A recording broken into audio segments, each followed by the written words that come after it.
Steve Backshall.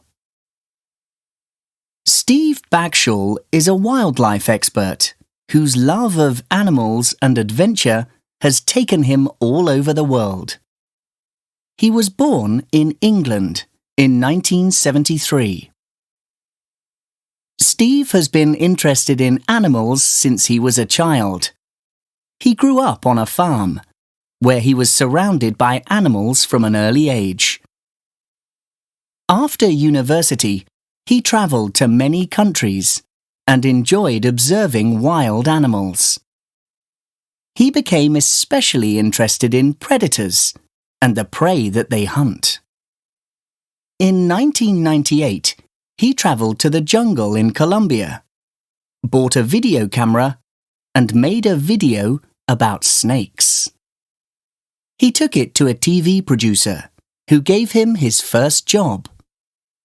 Soon, he was producing, filming, and presenting nature programs. In 2003, he joined the BBC's Natural History Unit, where he took part in challenging trips to wild places. In 2009, he and his team explored Mount Basavi, a volcano in Papua New Guinea, where they discovered a new species, a woolly rat as big as a cat. As a TV presenter, he's caught snakes and swum with sharks. He also makes exciting nature programs for children. Deadly 60 is all about predators. Steve has also written 5 books about animals and is now studying for a degree in biology so he can learn more about animals. He believes that TV and books are a great way to help people appreciate nature and understand that animals are not frightening. Mireya Mayor. Mireya Mayor is a scientist and conservation expert who works to protect animals. She was born in the USA in 1973. Mireya wanted to be a lawyer, but at university she discovered that some animals might disappear and become extinct unless we help them. So she decided to study animals and spent 2 years in the jungle researching monkeys. In 1999, she started her first wildlife show on National Geographic TV, Wild Nights. Since then, she's travelled to lots of countries to do research and make programs to tell people about conservation. In 2000, Mireya discovered a new kind of lemur in Madagascar, the mouse lemur. This species is so small it can fit in your hand. She told everyone that the cute little animal was endangered. Because of this, the animal's habitat became a national park to protect them. Mireya has also written an autobiography, the story of her life as a scientist and explorer. She has just joined the Amazon Conservation Team, a group of people who are trying to save the rainforest, a habitat for thousands of different species of plants and animals. Mireya wants people to understand how amazing animals are and to protect the endangered ones before it's too late.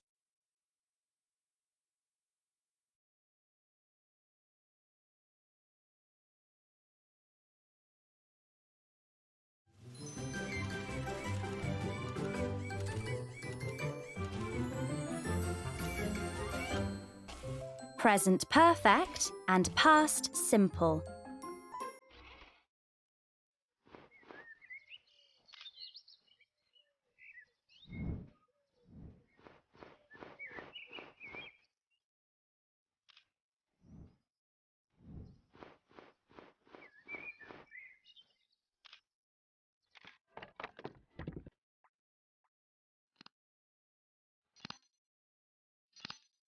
She has taken photos since 2012. She's taken photos since 2012.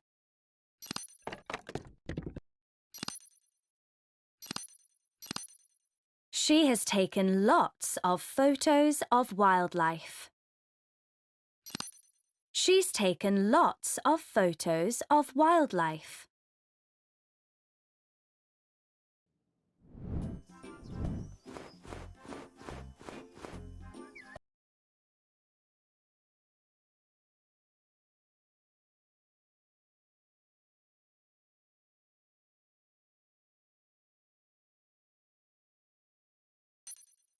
She took this photo last winter. She's taken photos since 2012. She's taken lots of photos of wildlife. She took this photo last winter.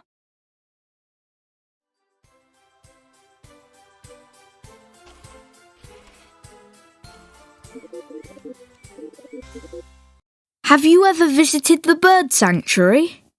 Yes, I have. I loved it. When did you go? I went with my mum last year. What did you do there? I watched an expert put a ring on a bird's leg to record where it goes. Look, I took a photo. What kind of bird is that? It's a swift. They migrate from China every year. They fly over 120,000 kilometres. That's unbelievable. How long have you been interested in birds? For about 6 years. Have you ever seen two animals helping each other? And did you know animals from different species sometimes work together and help each other? It's called mutualism. Well, today I'm going to talk about mutualism. Many animals are at risk from predators, but by working together with another species, these animals have a better chance of survival. I've been interested in studying mutualism since 2010, and I've observed many examples. Here are some photos I took last year. This is a photo of an ostrich and two zebras in their habitat. Ostriches and zebras aren't very similar, are they? So, what are they doing together? Well, ostriches can't hear or smell very well, and zebras can't see very well. But ostriches can see danger from far away, and zebras can hear and smell it. So, when one of them runs, the other one runs too. The next photo shows a rhinoceros. Can you see the bird on its back? This is an oxpecker, and its behaviour is quite interesting. Oxpeckers are cleaners. They clean parasites from a rhino's skin. Parasites bite rhinos and drink their blood. Rhinos can't get the parasites off their back, so the birds eat them. This helps the rhino, and the birds get food. Next is a photo of... Have you ever seen two animals helping each other? And did you know animals from different species sometimes work together and help each other? It's called mutualism. Well, today I'm going to talk about mutualism. Many animals are at risk from predators, but by working together with another species, these animals have a better chance of survival. I've been interested in studying mutualism since 2010, and I've observed many examples. Here are some photos I took last year. This is a photo of an ostrich and two zebras in their habitat. Ostriches and zebras aren't very similar, are they? So, what are they doing together? Well, ostriches can't hear or smell very well, and zebras can't see very well. But ostriches can see danger from far away, and zebras can hear and smell it. So, when one of them runs, the other one runs too. The next photo shows a rhinoceros. Can you see the bird on its back? This is an oxpecker, and its behaviour is quite interesting. Oxpeckers are cleaners. They clean parasites from a rhino's skin. Parasites bite rhinos and drink their blood. Rhinos can't get the parasites off their back, so the birds eat them. This helps the rhino and the birds get food. Next is a photo of... The main focus of the photo is a turtle and some yellow fish. They are swimming together in the ocean. In the background, there are some black fish. At the bottom of the photo, you can see some rocks. It looks like the fish are on top of the turtle. It's possible that they are helping it. Perhaps they are cleaning the turtle. I really like this photo because it shows animals working together to help each other. It also has beautiful bright colours. Tali's stone. Tali lived in a beautiful village at the foot of Green Mountain. The men in the village went fishing every day to catch fish for the people to eat. Tali's father was a great fisherman, and everyone respected him. "Why can't I go fishing?" said Tali unhappily. "It's so unfair." "Your father has already told you," said his mother. "You're too young. Fishing is full of dangers." "I'm not tall," Tali said to his friend Bala, "and I'm not very strong yet. But I'm fit. I can run, jump and climb, and I'm clever." Bala agreed. Tali was very intelligent. At night, when they observed the sky, Tali remembered all the names of the stars. When they climbed to the top of the Great Pyramid, Tali knew all the hills and villages around them. And he was curious. He always wanted to find out more about the world, and he loved to discover things. Late one afternoon, as the boys were walking home from the river, there was a terrible storm.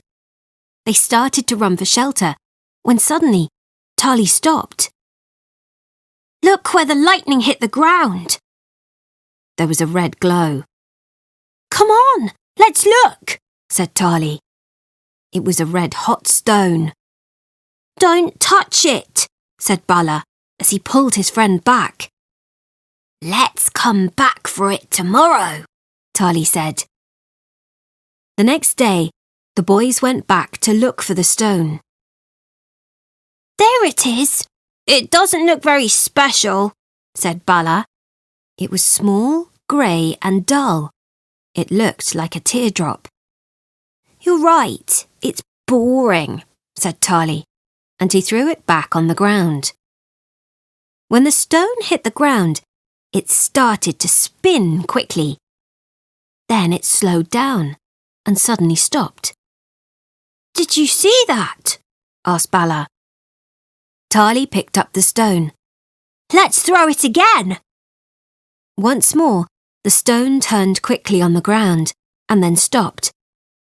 Every time the boys threw the stone, it stopped in the same place. "Look, Bala! It always points at Green Mountain," Tali said.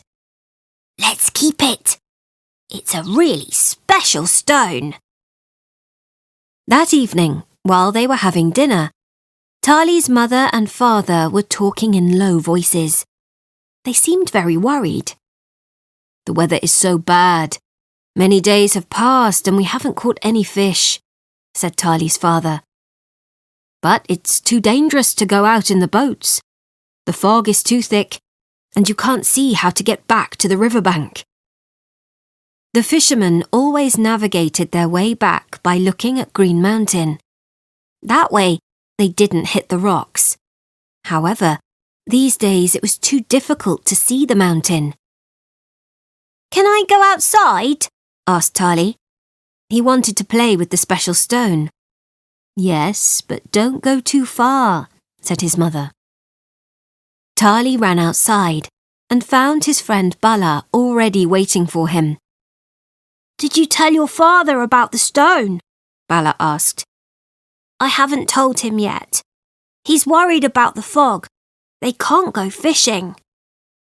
Tali threw the stone on the ground, and the boys watched it spin. "What's that?" asked Tali's father as he stood behind them in the doorway. "It's a special stone," Bala said. "It spins and points to Green Mountain." "That's unbelievable!